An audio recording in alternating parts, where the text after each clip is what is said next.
What would you do if your HOA hit you with a $1 million fine on land your family owned before the neighborhood even existed? The morning it happened, I was fixing the old gate by my lake when their president marched up with a red envelope and a smile sharp enough to cut wire. Something felt off. Too big, too forced, too desperate.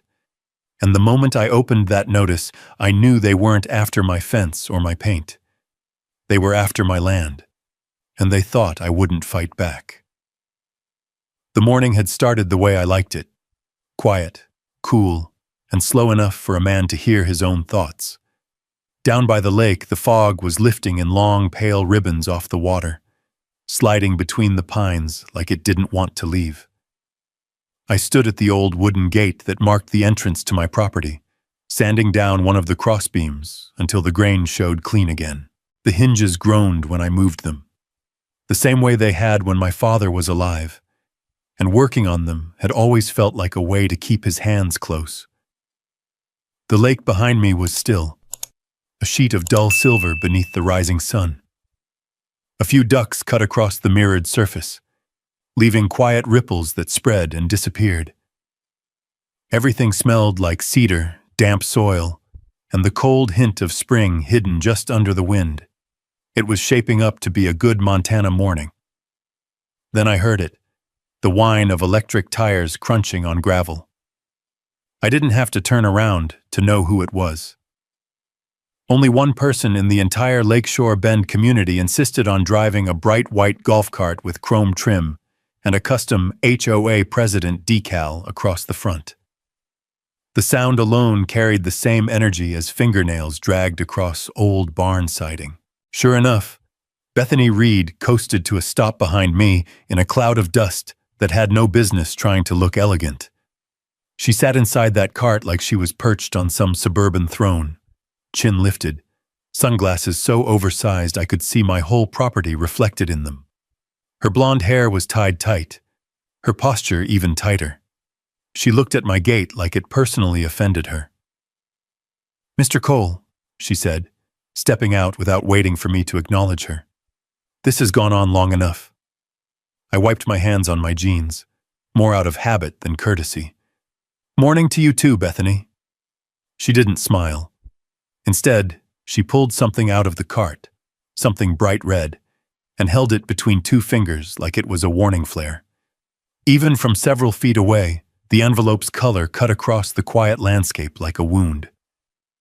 "You have been officially served," she announced. "Served what?" I asked, though the answer was already starting to tumble sickeningly through my stomach. Bethany strutted forward, her boots clicking against the small stone path as though she wanted every step to echo. She thrust the envelope toward me. The paper was thick, unnecessarily so, like whoever printed it wanted the weight to do half the threatening. I broke the seal while she watched, her arms crossed, her lips pressed into a victor's smirk. The numbers on the page didn't make sense at first. I had to blink twice, tilt the paper toward the sun, and read them again. Nearly $1 million. A fine so large it looked fictional. A line-by-line breakdown claiming aesthetic violations, unauthorized structures, non-uniform shoreline maintenance, and half a dozen invented rules I had never once heard of in my life. My pulse thudded once in my neck. Hard. "You've got to be kidding," I said quietly. Bethany's smirk didn't move. "These regulations were communicated to every resident, Mr. Cole. You've ignored them, and the board has unanimously agreed this level of noncompliance cannot continue." "Residents?" I repeated. "Bethany, I'm not a resident of your HOA. This is my lake, my land. My family built the first dock here before this place was even surveyed." She clicked her tongue. "Technicalities. What matters is that you live adjacent to a governed community. Your property directly affects the views, safety, and value of Lakeshore Bend. That grants the HOA certain jurisdiction over external aesthetics." I stared at her. The breeze shifted, pushing the scent of pine across the space between us. Even nature seemed to pause, waiting to hear what kind of madness would come out of her mouth next. "You're telling me," I said, working hard to keep my voice calm, "that you fined a man nearly $1 million because you don't like how his land looks from houses he doesn't live in." "It's more complicated than that." Bethany lifted her chin. 3 days, Mr. Cole. 72 hours to pay the balance in full or vacate. After that, we moved to enforcement procedures. The world didn't tilt. It didn't spin. It simply went very, very quiet. I folded the notice carefully, even though my hands wanted to tear it straight down the middle. "This is ridiculous. You know that, right?" She stepped back toward her golf cart. "Ridiculous would be letting you drag down property values any longer. Consider this an opportunity to correct your issues." She climbed in, turned the wheel, and sped off, leaving me standing in the dust, her little luxury machine kicked up. I watched her vanish between the trees, swallowed by the winding neighborhood road she believed gave her authority. The lake stayed still. The ducks kept gliding. But something inside me tightened like a wire pulled too far. I looked down at the red envelope. It felt hotter than the sun. $1 million. For weeds? For an old gate? For a dock that had been here longer than any of those stucco houses choking the hillside? No. No, this wasn't about weeds or gates. This wasn't about aesthetics. This was something else, something bigger, uglier, and aimed directly at me. And as I stood there with the envelope dangling from my fingers, I knew with absolute certainty, whatever this was, it had nothing to do with what my land looked. They wanted something from it. And they thought this was how they'd take it. I folded the fine back into the envelope and slipped it into my jacket. The air had a different weight now, heavier somehow, like the lake itself was holding its breath. I walked down the gravel path toward the shoreline, letting the quiet settle around me. The water lapped softly against the old stones, a sound that usually calmed me. Not this time. For the first time in years, my lake, the one my father taught me to swim in, the one my grandfather dammed with his own hands, felt like it was being watched. I crouched near the water's edge and skimmed my fingers across the cold surface. The reflections danced, bending the lines of the pine trees on the far side. But the opposite shore held something new, clean cuts in the hillside, piles of dirt, markers with orange flags fluttering in the breeze. I hadn't paid them much attention before. Neighbors said it was soil assessment. I assumed it was more of Bethany's never-ending landscaping projects. But now it clicked into place with a clean, unpleasant snap. The HOA wasn't just tidying up the neighborhood. They were preparing something. A truck door slammed in the distance.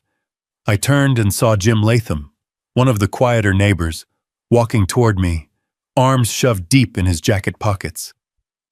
Jim wasn't the talkative type. If he came to say something, it mattered. "You got one too, huh?" he asked, stopping a few feet away. "One what?" I straightened up. He nodded toward the envelope half visible in my jacket. "A notice. Not a fine, though. They called a meeting last night. Claimed they were beginning phase 2 of the Lakeshore Enhancement Project. Said it'd raise everyone's property values. Said the lake needed cohesive visual integrity." I didn't buy it. "Cohesive visual integrity," I repeated dryly. "Sounds like she swallowed a thesaurus." Jim gave a humorless huff. His eyes flicked toward the site across the lake. "They're planning something big over there. New dock. Expanded clubhouse. Maybe boat slips. Rumor is they've already drawn up blueprints. But there's one problem." He paused, expression tightening. "They're boxed in. They need more shoreline." I felt my jaw tighten. "Mine." He nodded once. "Yours." The wind picked up, rustling through the reeds, rippling my reflection on the water. I stared at the distant construction markers, the orange flags dancing like they were signaling each other across the lake. Jim, I said slowly, did Bethany mention anything about expanding the HOA boundary? He looked down. She said the bylaws were amended in March. Something about incorporating adjacent parcels that present substantial visual impact. That's what the vote was for last night. What vote? You weren't invited, he said softly. There it was, the sentence that hollowed out my stomach. I wasn't invited because they didn't consider me a member, but they voted to control my land anyway. I exhaled hard through my nose. Let me guess. Jake Mercer's behind this. Jim grimaced. Jake's got his hands in every build for the HOA. If he's involved, there's money in it. Big money. I looked across the lake again. Mercer Developments. They didn't do small things. They didn't ask nicely either.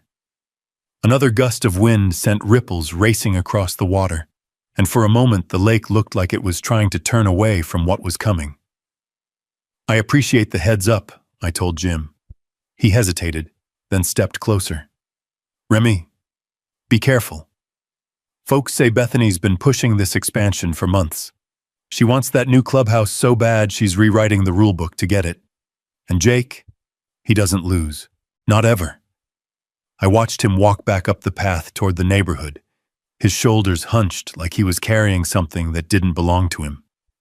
When he disappeared behind the trees, I turned my attention back to the envelope.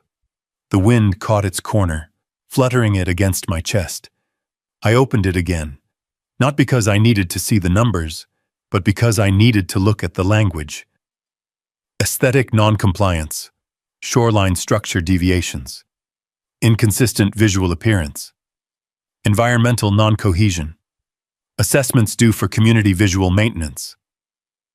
None of that meant anything, not legally, not practically, but wrapped together in enough official-looking formatting, it would scare most homeowners into submission. But I wasn't most homeowners, and this wasn't a normal home. I walked up to the old dock and stood on the weathered planks. They creaked beneath my boots, the same way they had when Dad was still alive. I leaned on the rail, staring out at the calm water, letting the anger settle into something colder and sharper. 3 days, Bethany had said. 72 hours to hand over $1 million or walk away from the place my bloodline had lived on for generations. But HOA bylaws didn't override state property law. They didn't override a recorded deed. They didn't override water rights transferred from father to son, from one caretaker of the land to the next. Somewhere behind the numbers, the threats, the fabricated rule changes, they were hiding the real reason. They didn't want me gone because I broke a rule. They needed my shoreline to finish their project. And they figured no one would question the HOA if they hit hard enough, fast enough, and loud enough. I looked down at the lake again, watching the reflected mountains shift with the breeze. The land had been here long before the HOA existed, long before stucco houses and ornamental trees and golf carts that never touched real dirt. Long before people like Bethany decided they were entitled to shape everything they saw. And it wasn't going anywhere. Neither was I. I turned and started walking back toward the house, the envelope gripped firmly in my hand now instead of dangling. Gravel crunched under each step, steady and deliberate. They weren't enforcing rules, they were clearing land, and if they thought I'd go quietly, they didn't know a damn thing about the man who owned this lake. The sky had shifted by the time I reached the house, trading soft morning gold for a colder steel blue light. Clouds drifted low over the ridgeline like they were being dragged against the mountains. I stepped onto the porch, boots thudding on old planks that had held up under 3 generations of coals. The fine was still in my hand, creased from my grip. Inside, the air tasted like cedar smoke and dust, leftovers from the small fire I kept going whenever the nights dropped below freezing. Nothing had changed in here in 20 years. The shelves were still lined with jars of nails my father sorted by hand, each label written in his tight, slanted script. His old oilskin coat hung by the door, smelling faintly of lake water and work. It always made the house feel less empty. I dropped the envelope on the kitchen table and stared at it for a long moment.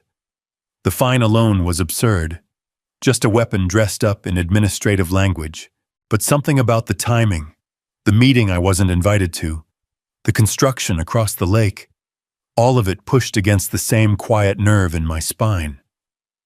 Noise was what Bethany expected from me. Anger, threats, yelling, maybe running into town to find a lawyer in a panic. Most men would. But noise never solved anything on land like this. Out here, silence did the heavy lifting. Silence made room for thinking. So that's what I did. I grabbed my keys from the hook and stepped back outside, locking the door behind me. The wind had picked up even more, blowing across the lake with a hollow whistle. A lone heron lifted off from the reeds and circled once before drifting toward the deeper cove. It felt like the land was trying to say something, trying to warn me. My truck, an old F-250 with faded blue paint and a history longer than most marriages in Lakeshore Bend, started on the second try. The engine rumbled like a tired bull, but settled into its familiar hum. I steered it along the dirt path that followed the shoreline, the tires kicking up dust that swirled in the headlights despite the daylight. I drove slowly, watching the lake between the trees. Every bend, every rock, every stump, I knew them all. Dad made me learn every inch of shoreline before he taught me how to drive, as if knowing the land was part of earning the right to use it. The lake remembers who listens, he used to say. A strange thing to teach a kid, but somehow it stuck. I pulled up near the old spillway, just below the small earthen dam my grandfather reinforced in the 60s.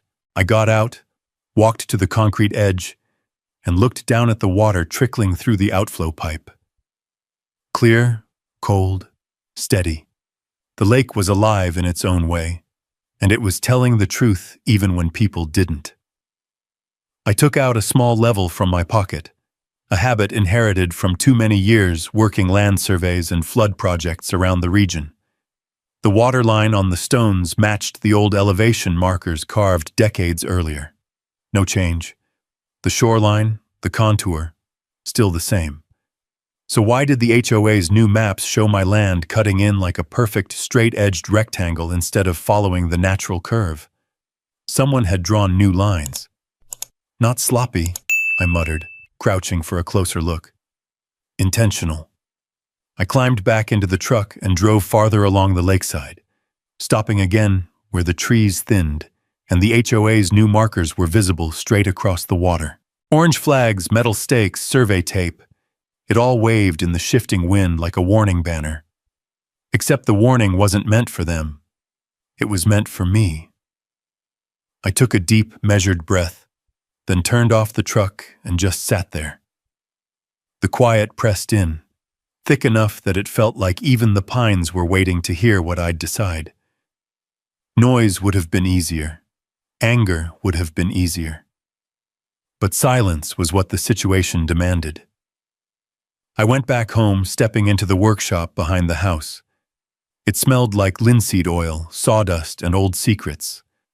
Wooden beams crisscrossed above me, blackened with age but strong. Tools hung neatly along the wall, chisels, wedges, a handful of rusted but reliable hand planes. I flicked on a single lamp. The bulb hummed, spilling warm yellow light across the workbench. Beneath it lay the old storage trunk my father kept locked, except for times when land or weather forced him to unlock it. I knew the combination by heart. My hands moved automatically, as if muscle memory belonged more to my lineage than to me. Inside, yellowed papers were stacked, each bundle wrapped with twine. Old titles, boundary surveys, water rights documents, letters exchanged between my grandfather and county clerks dating back to the early 1900s. Every major decision for this land was in this trunk. I pulled out the maps and spread them across the table. The edges curled from age, the ink faded but readable. The shoreline was drawn not as a perfect shape, but a jagged, living thing, curved with the hills, ducking in where boulders forced it, widening near the cove. Not a straight line anywhere. I compared those contours to the new HOA annexation map downloaded from their website a few months earlier, the one they tucked inside their glossy community newsletter. The contrast hit like a gut punch. The HOA map showed the shoreline trimmed back, simplified, straightened, and most importantly, the boundary of my parcel looked shorter on their version than on every single original survey. They had redrawn the lake to fit their project. Not legally, not accurately, but conveniently. I sat back in the chair, the wood creaking under my weight. My chest felt tight, but not with fear, with clarity. They were setting the stage. If they could convince the board, or the homeowners, or the county that the shore belonged to them, or even enough of it, then my land became the obstacle. The problem to remove, the unsightly edge that didn't match the community aesthetic. The $1 million fine wasn't a warning, it was the opening move. I rubbed a thumb over one of the old survey seals, the embossed paper soft beneath the pressure. A date from the 40s caught the light. Recorded, certified, legal. Proof. The kind of proof that didn't lose to noise, intimidation, or glossy brochures. As the realization settled deep into my bones, the wind outside picked up, rattling the windows. A low, steady whistle blew through the gap beneath the door, like the lake itself was breathing a cold truth into the room. I closed the trunk quietly, slid the papers onto the workbench, and turned off the lamp. Silence. That was the right weapon. So for the next day, I said nothing. Not to Bethany, not to the neighbors, not to the HOA office that left 2 voicemails demanding urgent compliance. I fixed a loose board on the porch. I oiled the hinges on the barn door. I patched a broken section of fence. Let them think I was rattled. Let them think they'd cornered me. Because silence from a man who knows his land is never surrender. It's preparation. And I had just found something on that old map that made me stop cold. Something that didn't match. Something that might be the beginning of a very different fight. A fight they weren't ready for. The house felt too small to hold what I had just realized, so I stepped back outside, letting the late afternoon wind push against me. The air had shifted again, thicker now, like weather was rolling in from the western ridge. A storm wasn't due for days, but the clouds told a different story. Dark, low, pressing down on the treetops. I walked across the yard, boots sinking slightly into the soft earth, and headed toward the lake with the folded survey map clenched in my hand. Every step felt weighted. The breeze carried the sharp scent of sap and wet stone, mixing with something older, something like the memory of rain before it falls. I stopped at the shoreline where the land curved in a lazy, natural crescent. That curve existed long before any HOA, before any community brochure with airbrushed photos and buzzwords about serene living.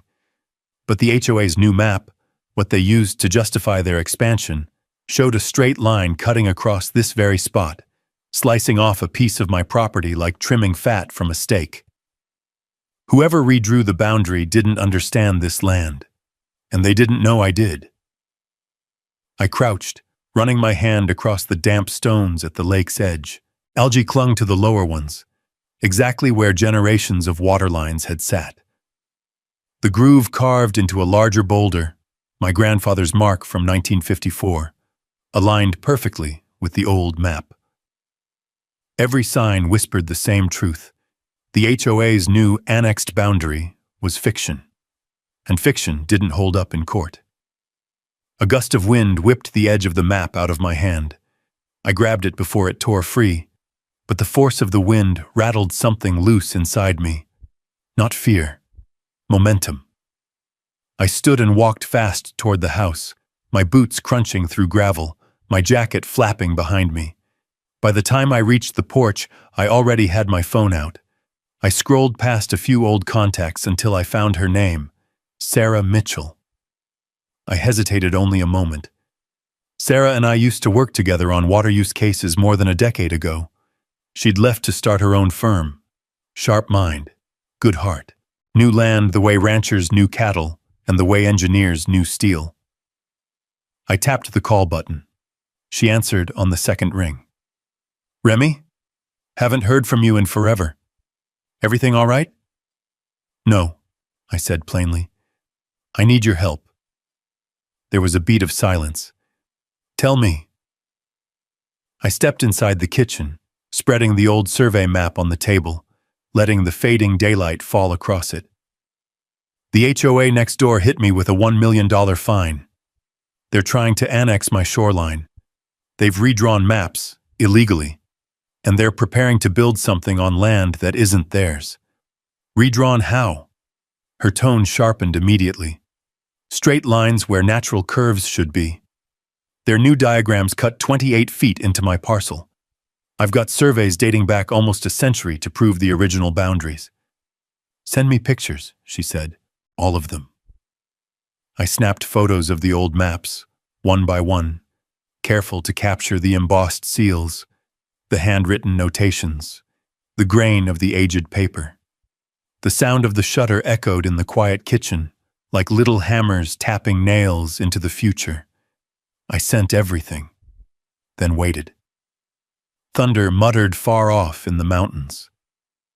A few minutes later, her voice came back through the phone, measured, certain, and carrying the weight of a woman who had fought land rights battles across 3 states. They're bluffing, she said, and they're sloppy. That fine? Not enforceable. That annexation? Not legal without county approval and landowner consent. That map? Doesn't match state records. Remy, they made mistakes. Big ones. I exhaled, slow and controlled, feeling some of the pressure leave my chest. But, she added, this isn't just incompetence. Somebody wants your shoreline, and they want it badly. This kind of redrawing doesn't happen accidentally. I figured as much, I said. Jim mentioned Jake Mercer's involved. Then I'm not surprised, she muttered. Mercer's pulled stunts like this before. If he's behind it, there's profit, big profit, on the line. Lightning flashed beyond the ridge, illuminating the lake for a brief second. The water turned silver, then dark again, as the light faded. A cold wind rolled through the doorway, swirling dust across the floorboards. What do I do next? I asked. For now, Sarah said. Nothing loud, nothing public. Don't respond to the fine. Don't confront the HOA. Let them think you're cornered. That won't be hard, I said dryly. Bethany probably already told the entire neighborhood she has me nailed to the wall. Good. Let her keep believing that. Meanwhile, I'll pull county plat records and request the original digital files from the survey office. If any of this has been altered, we'll know within 48 hours. Her confidence steadied me. The storm outside rumbled again, a low challenge rolling across the lake. One more thing, she added. Keep an eye out for access points, trails, paths, stakes, anything that suggests they've already begun encroaching. I thought of the orange flags dancing across the water. Yeah, I said. I've seen their footprints. Document everything. Photos, dates, coordinates if you can. Paper beats pressure every time. We hung up just as the rain started, a thick, cold sheet falling onto the tin roof above me. The sound filled the house, steady and relentless. I turned on a small lamp and continued studying the maps, tracing each contour line like it held a secret. The more I studied, the more obvious it became. Not only had they redrawn the shape of the lake, they had shifted the entire southern boundary, pushing my parcel back by just enough to justify their expansion. And that boundary shift ran straight through a section of shoreline where the soil had recently been disturbed, where stakes and flags now marked a future walkway. They weren't planning to expand onto my land. They had already started. I stepped outside into the rain. The cold drops rolled down my face, soaking my shirt, plastering it against my skin. The lake roared softly under the downpour, ripples spreading like frantic whispers. A bolt of lightning split the sky, illuminating the whole shoreline, and for that brief second, I could see it all clearly. My land, their markers, the lie stretched across the water like a shadow. They thought the storm outside was the only one coming, but the one inside me had just begun forming. And unlike theirs, mine was built on truth, on paper, and on the kind of silence that always came before something irreversible. By morning, the storm had moved east, leaving the world scrubbed clean and shining in that strange brightness that only comes after rain. The lake glimmered like polished steel, reflecting a sky so blue it almost looked artificial. The pines dripped, scattering diamonds of water across the ground every time the breeze nudged their branches. Even the gravel seemed to glow, washed free of dust. It was a good day for clarity, a good day for truth. I poured a cup of coffee and sat on the porch, letting the steam hit my face while I looked down toward the shoreline. Everything looked calm, too calm, in fact. The flags across the lake still fluttered. The ground they'd disturbed had darkened from the rain, making their trespass even clearer. I took a sip of coffee and set the mug down. It was time to talk to Marcus. Sheriff Marcus Hale had known this region longer than most people had lived here. He didn't live in Lakeshore Bend. He lived in a cabin farther west, near the old logging road. A man built like the land he protected, broad, weathered, steady. He grew up fishing this lake, knew the shoreline before my father strengthened the dam, before the developers turned the valley into a community brochure, and before anyone like Bethany came along thinking rules were something you used to box in people who never needed them.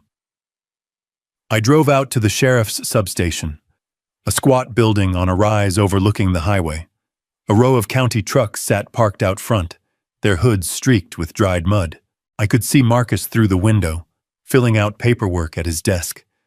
When I stepped inside, he didn't look up right away, but he didn't need to.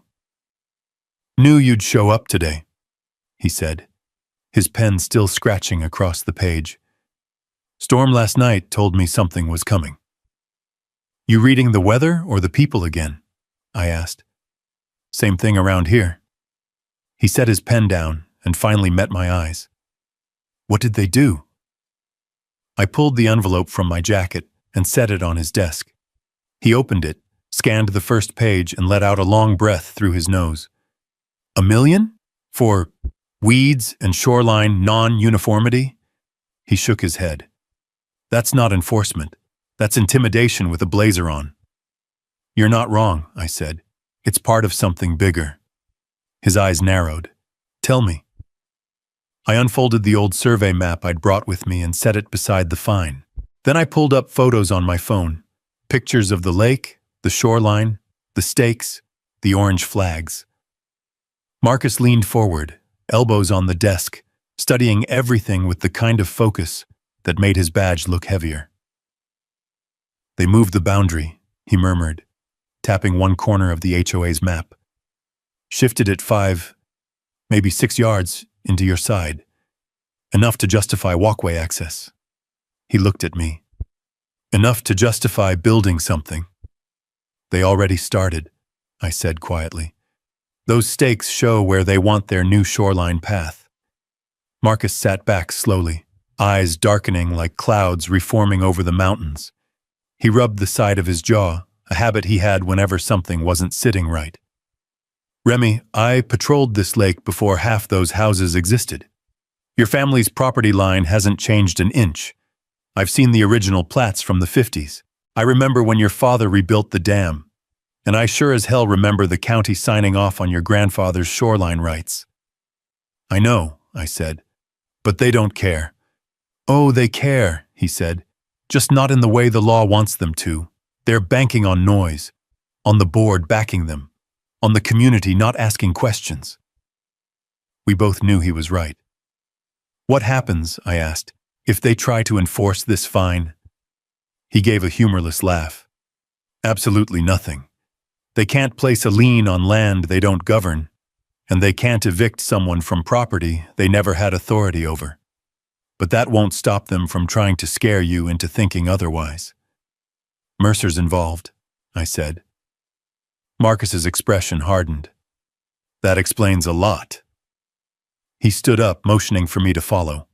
We walked outside to the edge of the lot where his truck was parked. From here, you could see the ridgeline. The air smelled like wet pine and exhaust. You're being pressured, he said plainly. Not because you broke rules, but because you're in the way. Mercer doesn't care about bylaws. He cares about profit. And Bethany? She's his way in. She dresses all this up with talk about aesthetics, but what she really wants is a bigger stamp of authority on the neighborhood. A legacy. Something she can brag about. And if you're collateral, so be it. I stared out across the valley, my jaw tight. What do I do? You do what your father did, Marcus said. You document, you collect, you build a case, because the thing about folks who bend rules is that they rarely stop at just one. He paused. And you call me if they step foot past your line. The wind picked up, pushing a few loose leaves across the gravel. The lake was visible from here if you knew where to look. Just a silver sliver through the trees. You've got something they don't, he continued. History. Deeds that go back before anyone on that board was born. Water rights that predate their bylaws. And the truth. I nodded, tightening my fists slightly at my sides. Marcus leaned against his truck, crossing his arms. They think you're isolated, that no one will stand up for you. But that's the thing about people who haven't lived close to the land. They don't understand that quiet doesn't mean alone. His words settled into me like stone. You keep your head, he said. You let this play out the way it needs to. Let them make the next move, because the moment they do something in writing or on your property, he tapped the old map folded under my arm, you'll have more than enough to bury their little expansion project. A raven called from a nearby pine, its voice echoing across the clearing. I took a breath, letting the mountain air fill my lungs. The tension that had lived in my chest since the moment Bethany handed me that envelope shifted into something steadier, something grounded. I appreciate it, Marcus. You don't owe me thanks, he said, opening his truck door. Just don't let them spook you. People like Bethany push as far as you let them. You push back with silence and paperwork, and they start losing their rhythm. I climbed into my own truck and started the engine. The rumble felt stronger, more sure, like the machine itself had picked up on the shift inside me. As I pulled away, Marcus called out before I could close my window. And Remy? Yeah? They're hoping you'll fight reckless. Don't. Fight smart. I nodded once, rolled the window up, and started back down the road toward home. The lake shimmered between the trees, calm but alert, like it had been waiting for someone to choose the right moment. They wanted a battle. They wanted noise. They wanted fear. But what they were about to get was something else entirely. A measured man, a documented history, and a line they had already crossed too many times.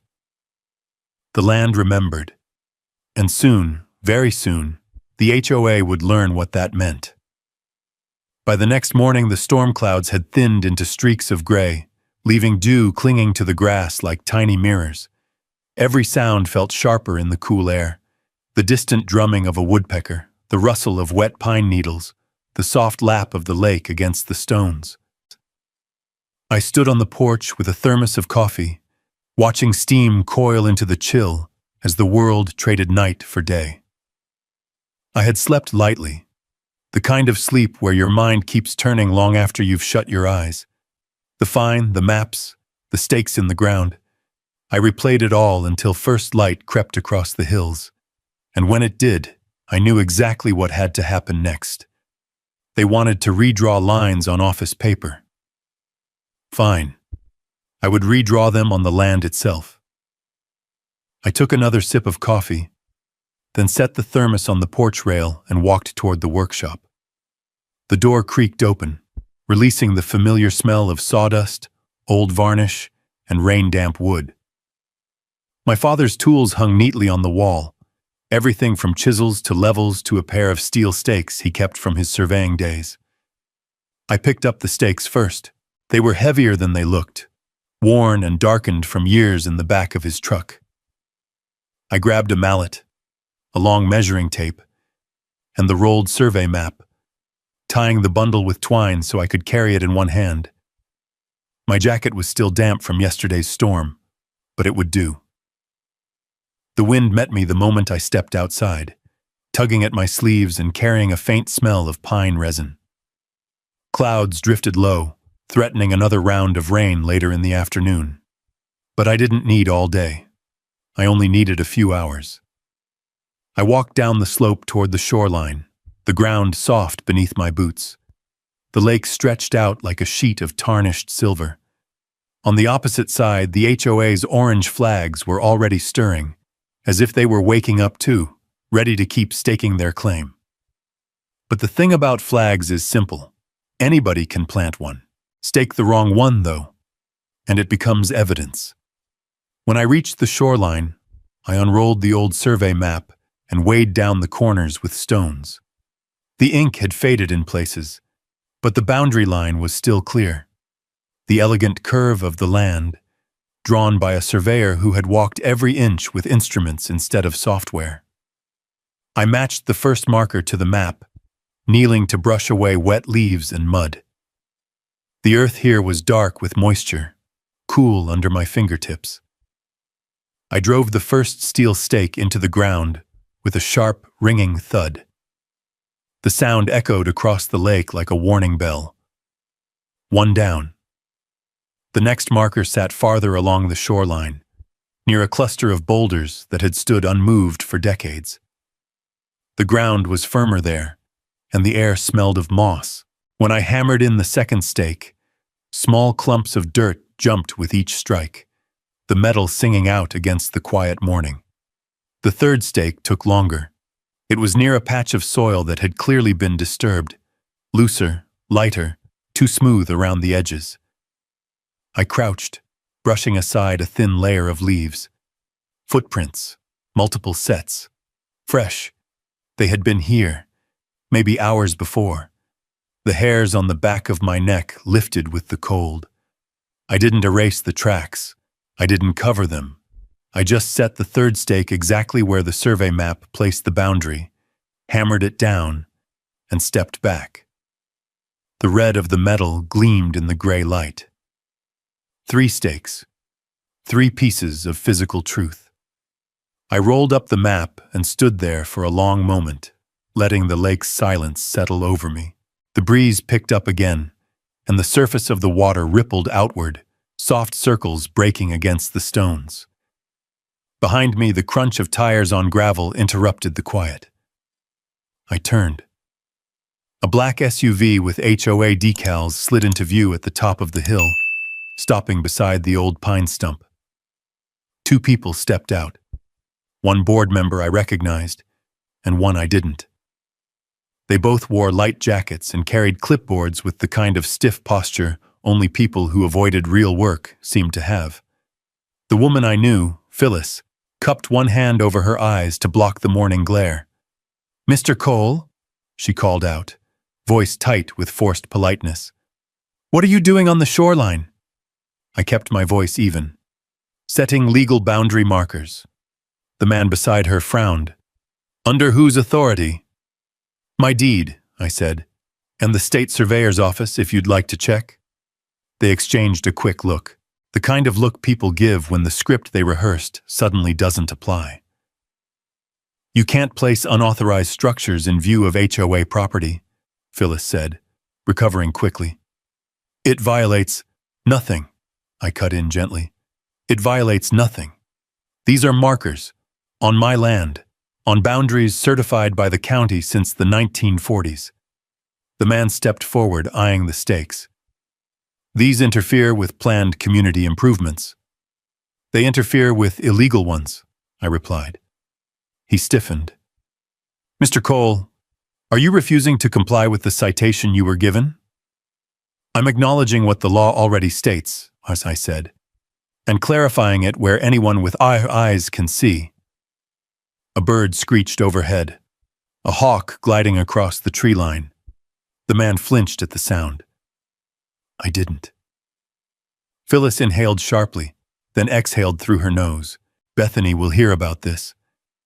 I expect she will. They turned and walked briskly back to the SUV. The tires kicked up a spray of gravel as they sped off, the engine whining like it was straining against its own self-importance. I stood still until the sound faded completely, letting the world return to quiet. The stakes gleamed in the light, bright points of truth cutting across the shoreline. Rain clouds gathered again over the ridge, rolling in like slow, dark waves. I breathed in deeply, filling my lungs with the cold air. I hadn't torn anything down. I hadn't touched their property. I hadn't crossed a single line they could legally defend. All I did was mark what was mine. And the moment those stakes went into the ground, a crack formed, small, almost invisible, but enough to start breaking apart the false foundation the HOA had built their plans on. Because from this moment forward, every step they took would either expose their overreach or prove it. Either way, the land had spoken, and now the evidence stood in steel. By the time Friday evening came around, the air over Lakeshore Bend felt charged, like the whole valley was coiling inward, waiting for something to snap. The sun had dropped low behind the ridge, turning the lake into a sheet of molten bronze. Clouds dragged long shadows over the water, and every gust of wind carried the scent of coming rain. The HOA meeting was set for 6 o'clock at the Lakeshore Bend Community Center, a building that looked like it had been designed by someone who'd never lifted anything heavier than a clipboard. Too much glass, too many fake beams, and not nearly enough sense. It sat perched on a concrete pad overlooking the lake, exactly the spot they wanted to expand, exactly the spot they had no right to.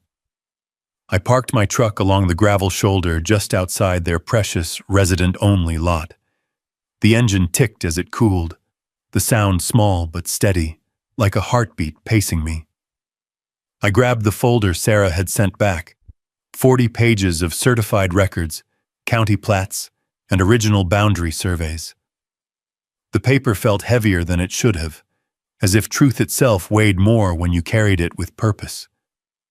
A few residents stood near the entrance, huddled in nervous clusters. They pressed back when they saw me coming, not scared but unsure. Bethany had a way of making people doubt the wrong person. Inside, the community center buzzed with tension. The fluorescent lights hummed overhead. Rows of plastic chairs lined the room. A projection screen stood ready at the front, already showing the HOA logo. And there she was, Bethany Reed, standing at the podium with her arms behind her back, chin lifted like she was preparing to address a nation instead of 50 homeowners. Her eyes flicked to me the moment I stepped in. That tight, victorious smirk spread across her face like she'd been waiting to see me walk into her trap.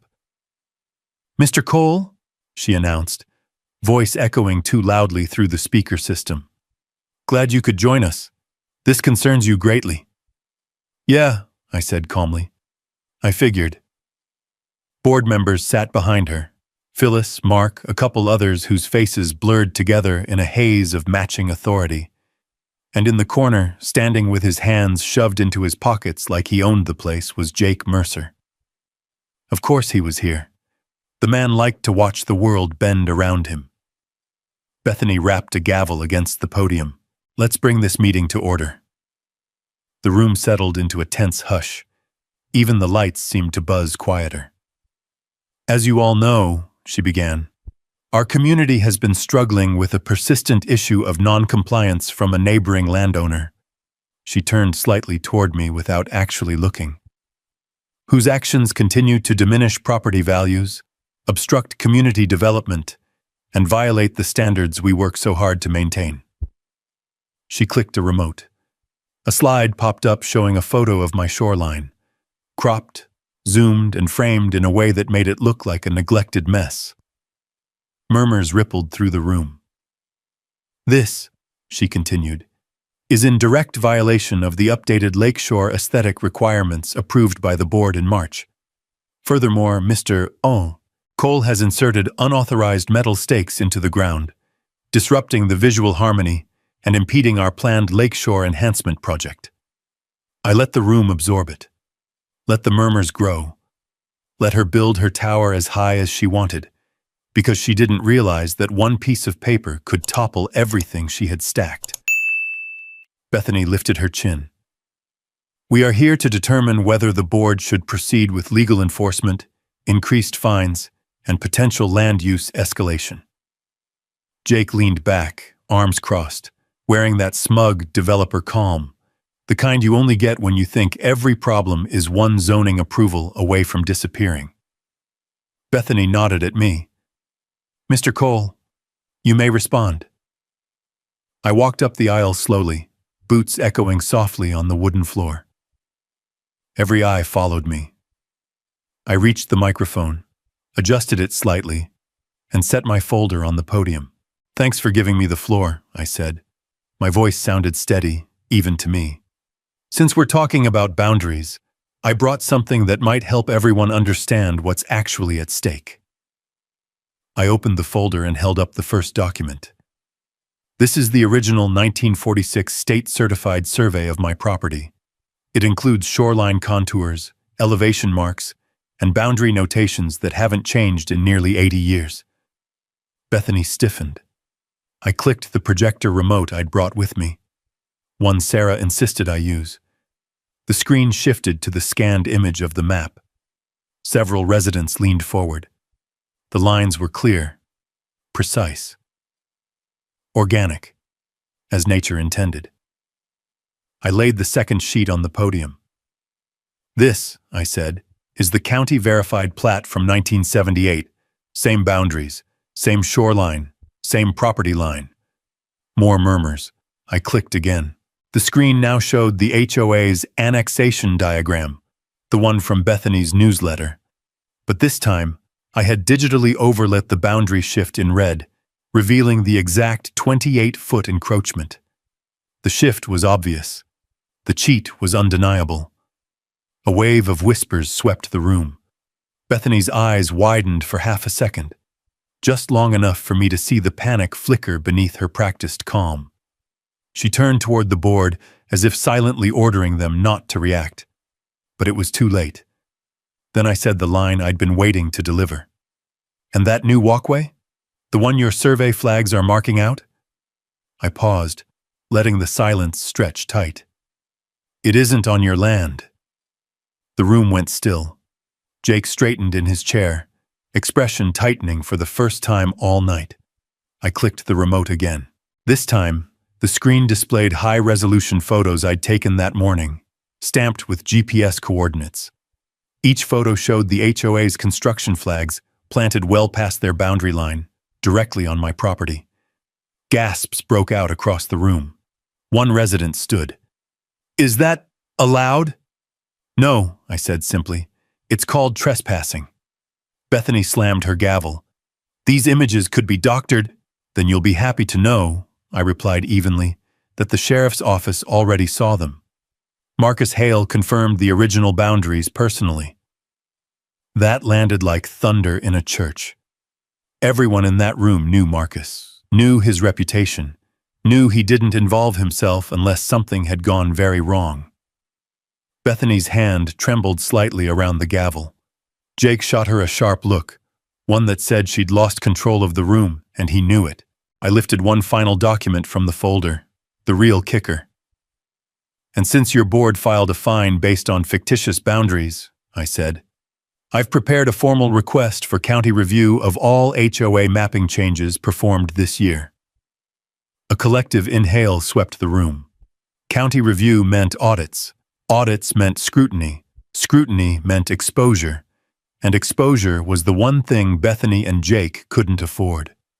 They had built everything on the assumption that no one would challenge them.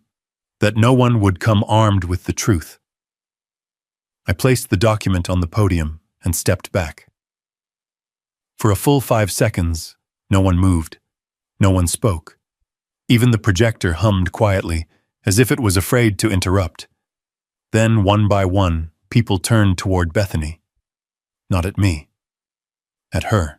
The spell she held over them, the rule by intimidation, by aesthetic fear, by whispered promises of increased property value, cracked clean through the middle. And that silence?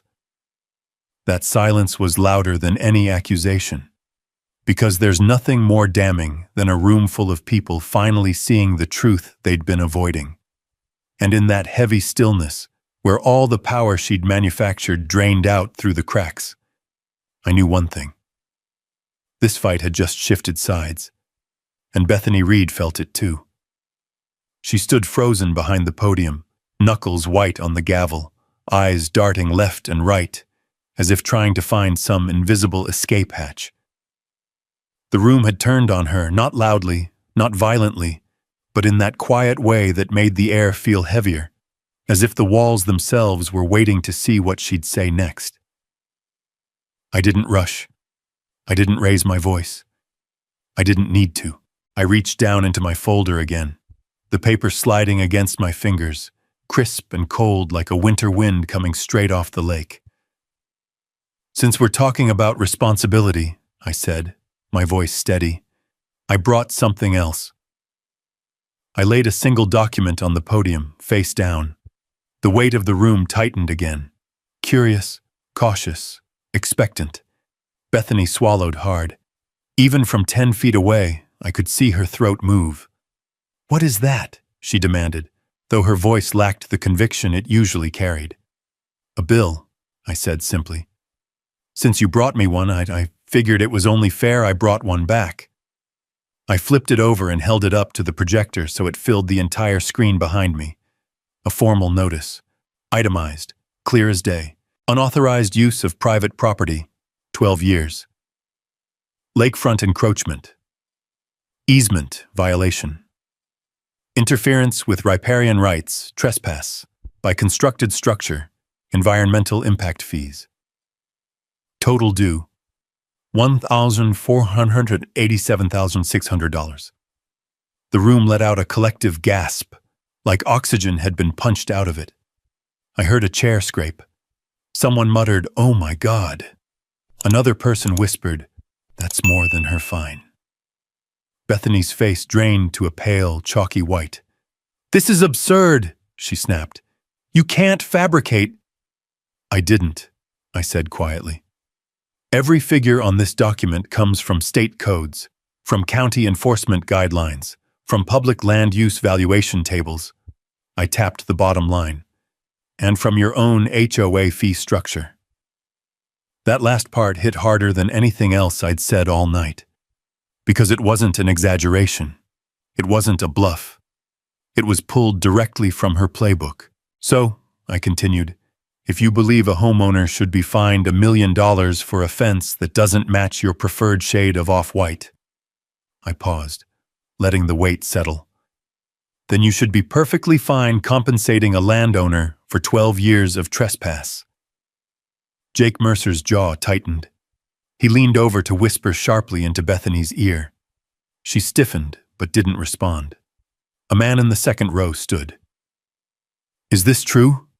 he asked, pointing at the screen. "Did the HOA actually build part of the walkway on his land?" Silence. Then another homeowner spoke.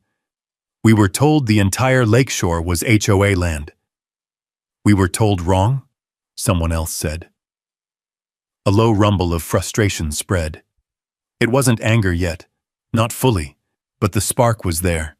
Years of resentment, of petty fines, of being told where they could park, what flowers they could plant, when they could have guests. It all simmered just below the surface. Bethany raised her gavel and struck it hard. "Order! Order!" she yelled, voice cracking.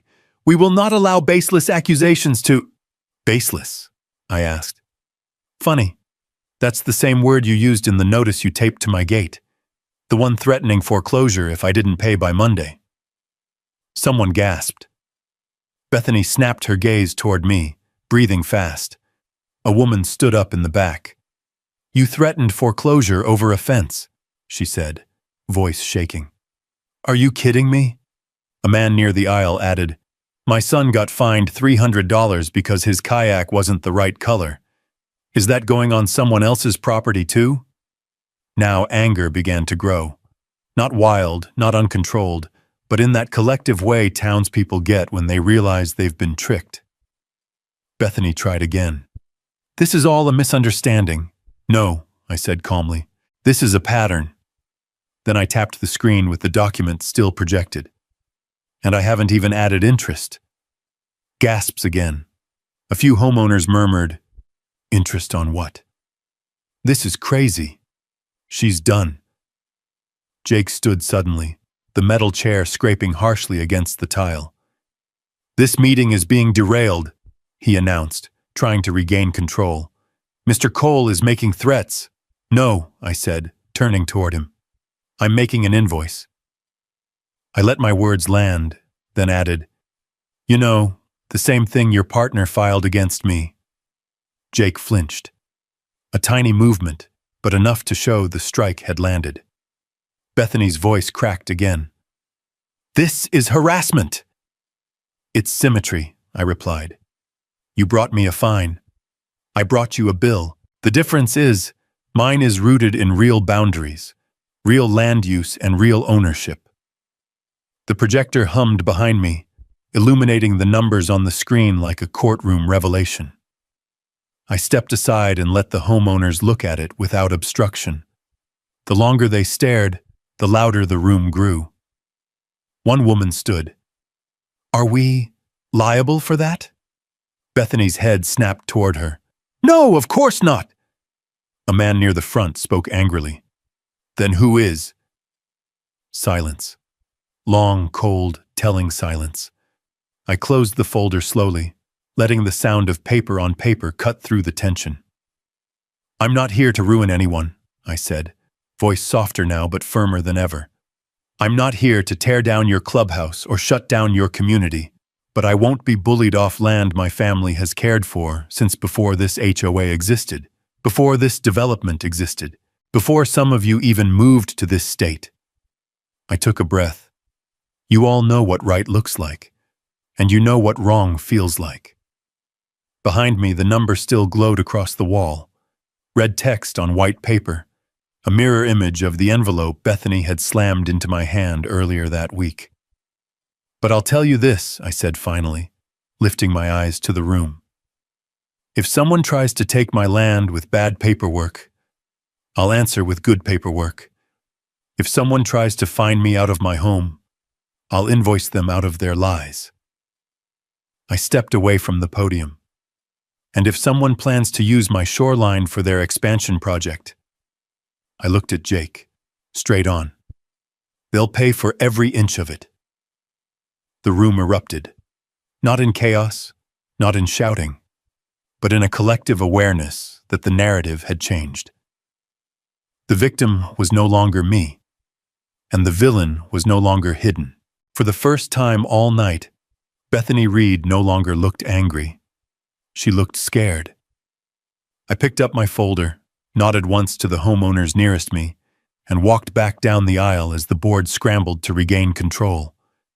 Behind me, the projector shut off with a click, plunging the room into a dim, unsettled quiet. But the number I'd put on that screen lingered in their minds, and it would follow the HOA into every conversation, every email, every board meeting from this moment on. Because the fine they'd tried to use against me had just come back with interest. By the time I stepped out of the community center, the sky had shifted into that deep Wyoming twilight, purple clouds hanging low over the lake, the water as still as glass. A thin breeze rippled through the pines, brushing their needles together with a whispering sound like nature shaking its head at the foolishness of man. I stood there for a long moment, letting the cool air wash off the heat of the meeting. The door behind me swung open occasionally as homeowners filtered out. Voices tense, whispers sharp, questions pressing. No one stopped me. No one needed to. They knew enough now to start asking the right questions on their own. I walked toward my truck, gravel crunching beneath my boots. My hands were steady, my breathing calm, but inside something heavier shifted, like the slow turning of gears in a dam gate, the kind that changes everything downstream. Before I could open the truck door, I heard tires on asphalt, not hurried, not frantic, controlled, purposeful. A white county SUV pulled into the lot, headlights washing across the community center's facade. The moment the engine shut off, the night felt heavier, like the land itself took a breath and waited. Sheriff Marcus Hale stepped out, 6'3", broad-shouldered, gray at the temples, and wearing the same expression he used when someone lied to him on a fishing dock. Calm, unimpressed, unmovable as bedrock. He walked toward me, hands on his belt, his boots making that slow, deliberate thump on the pavement. "Evenin', Remy," he said. "Evenin', Sheriff." He glanced toward the building. "Heard things got lively in there." Lively's one word for it. A faint smirk touched the corner of his mouth, but only for a second. He leaned slightly toward me, his voice lowering. "Sarah sent me everything." He paused. "You got their backs up against a real wall." "I didn't put them there," I said, like they said. "They built it themselves." He gave a single nod. "That's usually how it goes." The center's doors burst open behind us. Bethany Reed stormed out, clutching a stack of papers like they were a life raft. Her blazer was crooked, hair frazzled, makeup smudging at the edges. She looked less like a leader, and more like someone who had just realized the ground under her feet wasn't ground at all. Jake followed fast, jaw tight, whispering urgently into her ear. The second Bethany saw Marcus, she marched toward him, heels stabbing the asphalt. "Sheriff Hale," she barked, "you need to arrest him immediately." Marcus blinked once. "For what?" She jabbed a trembling finger at me. "For trespassing, vandalism, threats, extortion, take your pick. He disrupted an official HOA meeting. He showed forged documents. Marcus held up a hand. "Ma'am, slow down." But she didn't. "He is a danger to this community. He is interfering with HOA operations. He's provoking residents. He is—" "Bethany," I said calmly, "your walkway stakes are on my land." That shut her up for a moment. Not long, but enough to crack her rhythm. "Your land?" she repeated, voice rising.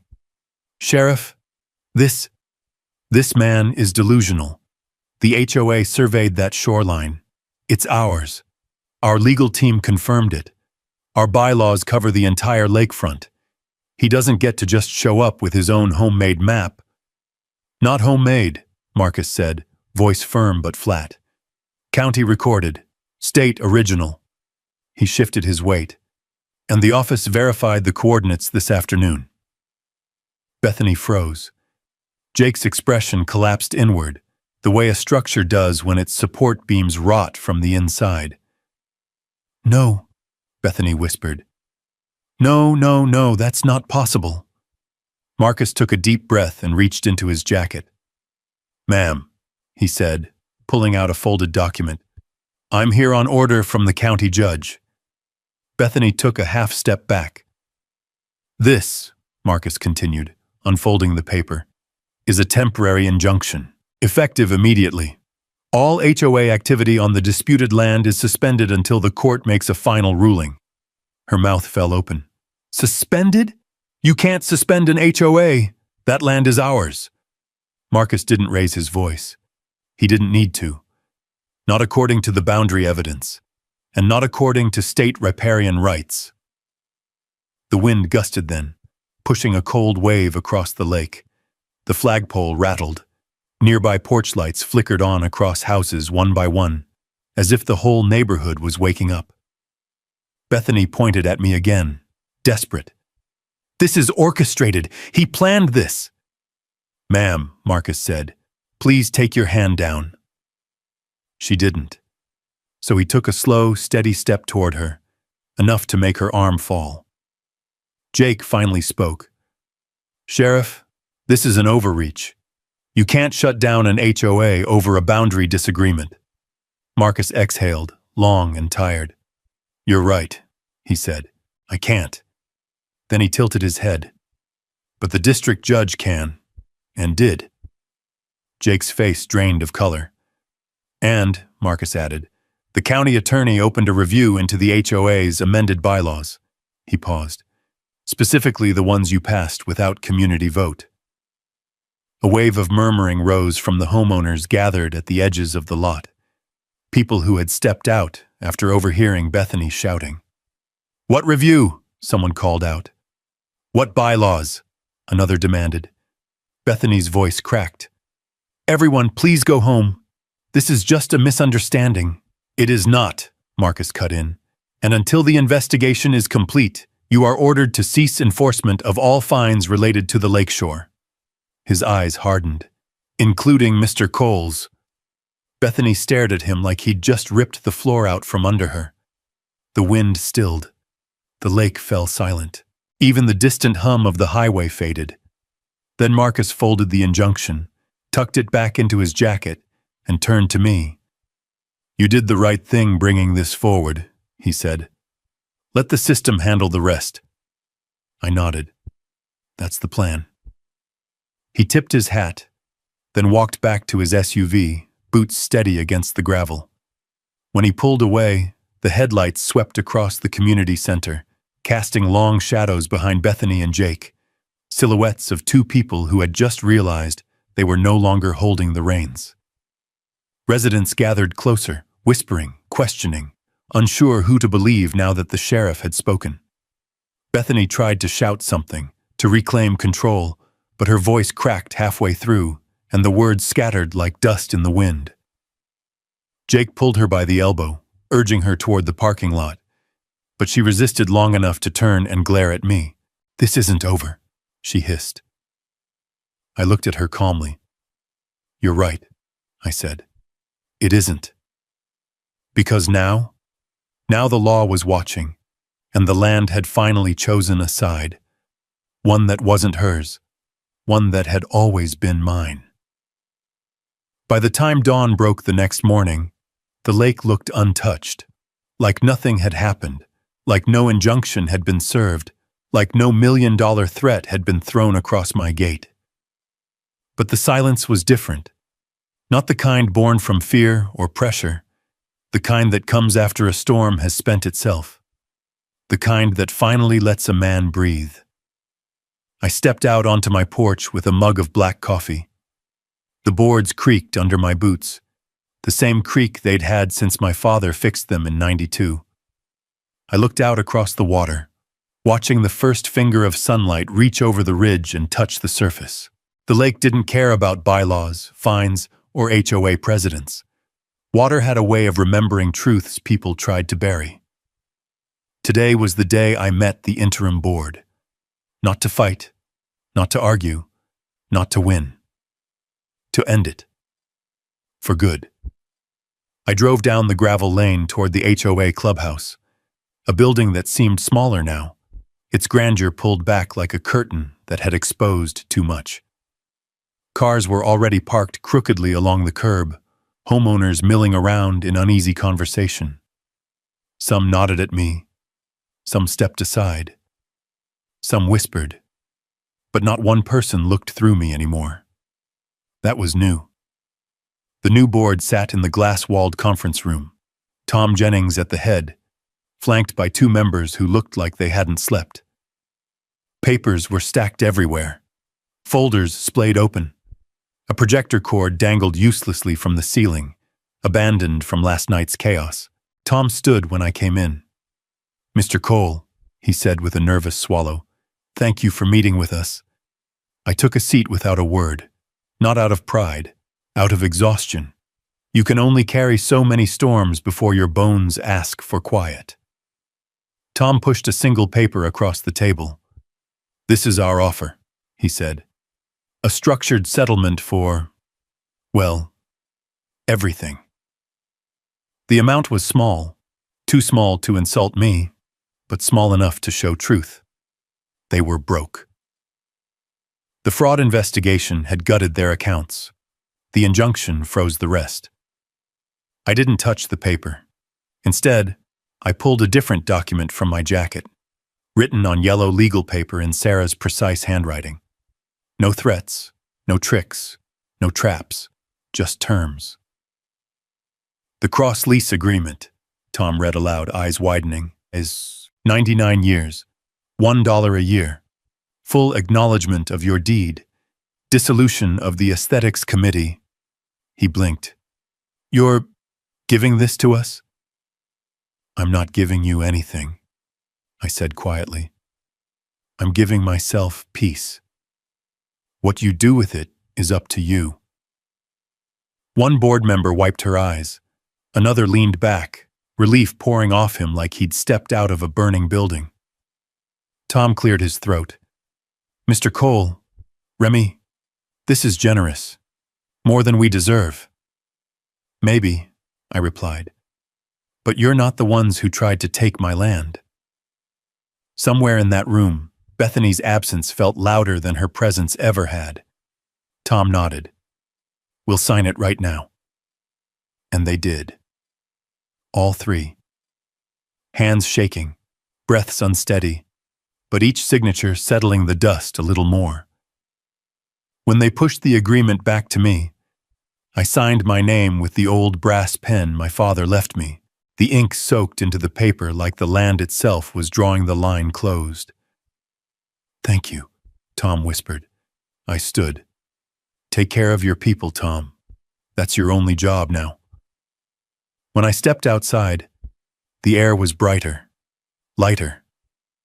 Homeowners waited along the walkway, not angry, not fearful, but hopeful in a cautious way.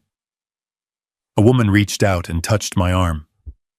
I'm glad you didn't destroy us, she said softly. I never wanted to, I replied. I walked past them, down the steps, toward the lakeshore where the early sun cast long, golden streaks across the rippling water. My truck sat exactly where I'd left it.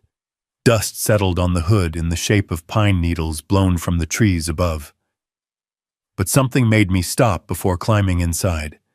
The shoreline fence. The one they'd tried to claim. The one they said was non-compliant. The one I knew by heart.